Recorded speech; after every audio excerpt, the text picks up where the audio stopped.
दोस्तों कैसे हैं आप सभी लोग। क्या आप पढ़ने के लिए तैयार हैं एरिथ्रोपोएसिस के बारे में। तो दोस्तों एरिथ्रोपोएसिस को समझने के लिए हम एरिथ्रोपोएसिस को दो भाग में डिवाइड कर देते हैं। ठीक है, एक हो जाएगा हमारा एरिथ्रो, दूसरा हो जाएगा पोएसिस। ठीक है, तो एरिथ्रो का मतलब क्या है, आरबीसी होता है। ठीक है, पोएसिस का मतलब क्या है, फॉर्मेशन होता है। The production of RBC is known as erythropoiesis. ठीक है, तो अब हम देखते हैं कि ये कहाँ कहाँ फॉर्मेशन होता है। इसके 3 फेज होते हैं। ठीक है, एक होता है एडल्ट, दूसरा होता है चाइल्ड जो कि 5 साल के अंदर होता है, और तीसरा होता है फ्यूटस। ठीक है, मतलब माँ के शरीर के अंदर जब बच्चा होता है तो वही फेज वाला। तो एडल्ट में कहाँ होता है, red bone marrow of long bones. ठीक है, जैसे कि हम एग्जांपल ले लेते हैं लॉन्ग बोन्स का, hip bones, breast bones and ribs. ठीक है, उसके बाद हम आ जाते हैं चाइल्ड के ऊपर। ये फॉर्मेशन होता है बोन मेरो में। ठीक है, उसके बाद हम आ जाते हैं फ्यूटस पे। ये होता है लिवर एंड स्पिन। तो दोस्तों यहाँ पे बोन मेरो जो है, वहाँ पे एक तरफ का एक सेल होता है जिसको कहते हैं स्टेम सेल। वो सेल किसी भी सेल में तब्दील हो सकता है।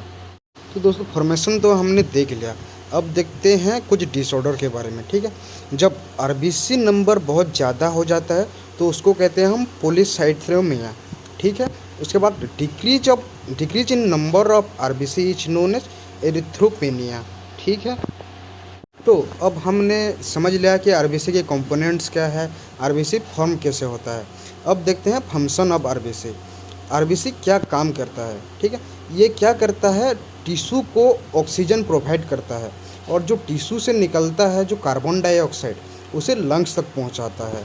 ठीक है, एक नॉर्मल पर्सन के ब्लड में, ठीक, 13 से 15 ग्राम ऑफ एच बी मतलब हीमोग्लोबिन होता है। 100 ml में 13 से 15 ग्राम हीमोग्लोबिन होता है। ठीक है, उसके बाद एक molecule of RBC 250 million molecules of haemoglobin को कैरी करता है। ठीक है, each molecule of haemoglobin carries 4 molecule of oxygen. ठीक है, तो अब हम देखते हैं नेक्स्ट। तो अब हम आ जाते हैं वाइट ब्लड सेल पे, जो कि होता है WBC। ठीक है, इसके अंदर हम देखेंगे shape, size, colour, count, life span. उसके बाद हम देखेंगे इसका फॉर्मेशन कैसे होता है। तो शेप इसका क्या होता है, एमीबियोइड न्यूक्लियोटाइड। ठीक है, तो एमीबियोइड का मतलब क्या होता है, ये सर्कल शेप का होता है, पर इसका जो सरफेस होता है वो खुरदरा होता है। ठीक है, मतलब ऊपर नीचे होता है, और ये न्यूक्लिएट होता है। और WBC क्या था, नॉन न्यूक्लिएट था। उसके बाद हम आ जाते हैं साइज पर। ये 12 से 15 माइक्रोमीटर का होता है। उसके बाद हम आ जाते हैं कलर पे। ये कलरलेस होता है, जो कि हम ट्रांसपेरेंट कहते हैं। ठीक है, उसके बाद हम काउंट पे आ जाते हैं। ये 5000 से लेकर 10,000 तक होता है 1 माइक्रोलीटर के अंदर। उसके बाद हम आ जाते हैं लाइफ स्पान। इसका लाइफ स्पान 10 से 13 डेज का होता है। इसको हमने देखा था कि WBC का लाइफ स्पान क्या होता है, 120 डेज। ठीक है, उसके बाद हम देखते हैं ल्यूकोपोएसिस।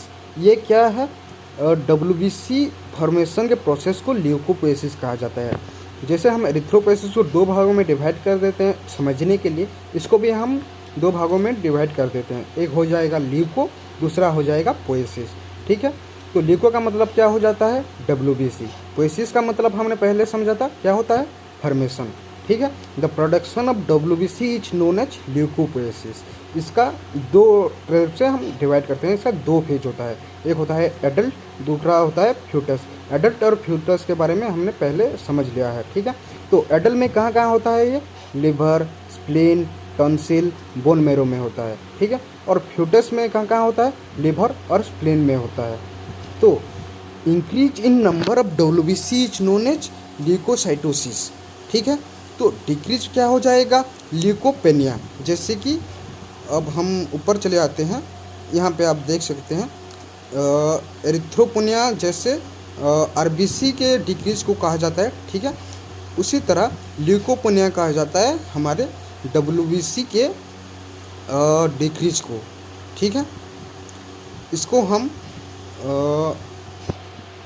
तो pathological increase in number of WBC is known as leukaemia. ठीक है, जिसको हम ब्लड कैंसर के नाम से जानते हैं। उसके बाद हम आते हैं टाइप्स ऑफ WBC। ये दो तरह के टाइप से होता है, ठीक है। एक हो जाता है ग्रेन्यूल, दूसरा होता है ए ग्रेन्यूल, ठीक है।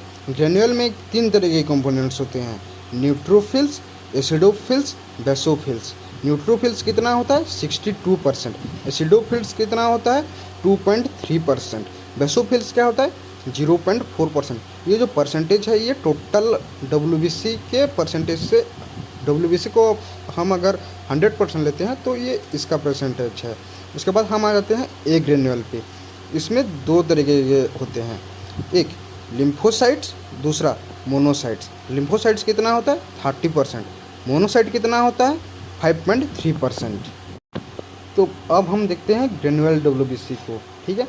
इसके हमने देखा 3 टाइप के होते हैं। पहले हम देखते हैं न्यूट्रोफिल्स, ठीक है। जैसे कि आप ये पिक्चर देख सकते हैं न्यूट्रोफिल्स का। इसका हम देखते हैं अब फ्यूचर।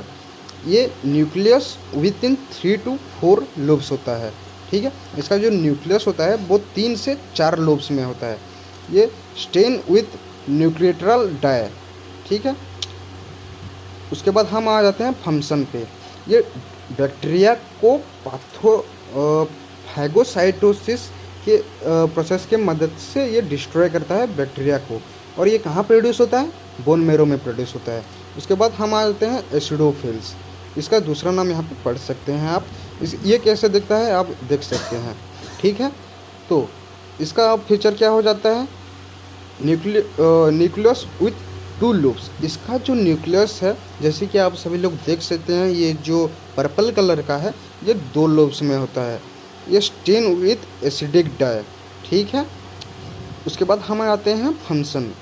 ये हिस्टामाइन इफेक्ट के combat the effect of histamine in allergic reaction. ये कहाँ से प्रोड्यूस होता है, बोन मेरो से प्रोड्यूस होता है। उसके बाद हम आते हैं बेसोफिल्स पे। इसका अपीयरेंस भी आप यहाँ पे देख सकते हैं, न्यूक्लियस विथ इंडिस्टेंस्ड लोब्स। इसका जो न्यूक्लियस होता है इसका शेप आप यहाँ पे देख सकते हैं, ठीक है। स्टेन विथ बेसिक डाई, ठीक है। इसका फंक्शन क्या हो जाता है, इसका हम फंक्शन देखते हैं। Liberate heparin and histamine in allergic reaction to intensify inflammatory response. ये कहाँ से प्रोड्यूस होता है, ये भी बोन मेरो से ही प्रोड्यूस होता है। तो दोस्तों आप जैसे देख सकते हैं ग्रेनुलर RBC सब बोन मेरो से ही प्रोड्यूस होते हैं। उसके बाद हम आ जाते हैं ए ग्रेनुलर WBC पे। ये 2 टाइप के होते हैं जैसे कि आपने देख लिया है, एक होता है लिम्फोसाइट, दूसरा होता है मोनोसाइट। लिम्फोसाइट का अपीयरेंस आप यहाँ पे देख सकते हैं। उसके बाद इसका फ्यूचर देखते हैं, स्मॉलेस्ट ऑफ WBC। ये WBC का सबसे छोटा मॉलिक्यूल होता है। लार्ज राउंड न्यूक्लियस, इसका जो न्यूक्लियस है वो लार्ज होता है और राउंड शेप का होता है। इसका फंक्शन आप देख लेते हैं, प्रोड्यूस एंटीबॉडीज का हम आगे देखेंगे कि ये क्या काम करता है बॉडी में, ठीक है। लोकेशन प्रोड्यूस, ये कहाँ से प्रोड्यूस होता है, बोन मेरो से, स्प्लीन से, टॉन्सिल से। उसके बाद हम आ जाते हैं मोनोसाइट का। इसका अपीयरेंस आप देख सकते हैं। इसका फीचर क्या क्या है, लार्जेस्ट ऑफ WBC। जैसे कि लिम्फोसाइट सबसे स्मॉलेस्ट होता है, ये सबसे लार्जेस्ट होता है। लार्ज किडनी शेप्ड न्यूक्लियस, इसका शेप आप यहाँ पे देख सकते हैं, इसका न्यूक्लियस का शेप, ठीक है, जो पर्पल कलर का है। फंक्शन अब हम देखते हैं मोनोसाइट का फंक्शन। ये हमारे बॉडी में जो माइक्रो ऑर्गेनिज्म होते हैं उसको ये इंजेस्ट कर लेता है। इंजेस्ट का मतलब एक तरीके से डाइजेस्ट हो जाता है, ठीक है। ये कहाँ से प्रोड्यूस होता है, ये भी बोन मेरो से ही प्रोड्यूस होता है।